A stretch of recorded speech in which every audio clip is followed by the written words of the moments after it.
See väga hästi näha. Mis tükiga tegu on?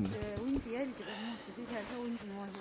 see on nüüd, näed, nii pikalt on teda kaasas kantud, et hundi lõugade ila ja muu asi on siia ära jäetanud, moodustanud jääkihi ja tegemist on siis metskitse koljuga.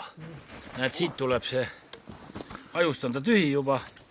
Noaga, jah. Kas nad said aju ära või? No aju on välja lutsutatud.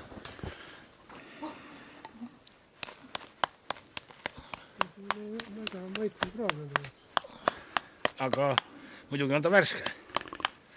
Aga nüüd see on teda kasutanud siin nagu närimiskummi, et aeg-ajalt maitse suust ära ei kaoks.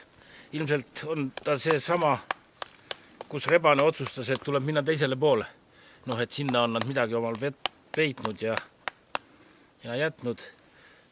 Metskits, siit läheb tal kael, siin on nüüd see ninaosa, see kõik on ära söödud, siit on, näed, nii katki näritud, et siit annab keele sisse ajada ja aju välja koukida ja siit tõepoolest enam mitte midagi võtta ei ole. Kes ei usu, võib ise järgi proovida.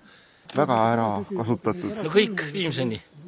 Aga igaks juhuks, et jumal teab, millal jälle süüa saab. See näitab, kui ökonoomselt hundid kõik ära kasutavad. Ja vahel tassitakse ka põdrasarvi. See on niimoodi, et aeg-ajalt närib ja heitsarved, mis maas vedelevad siis. Närib teist aeg-ajalt. Lõpuks tüdineb ära, siis viskab maha ja nii ta jääb. Paneme siis siia, aitab nüüd küll.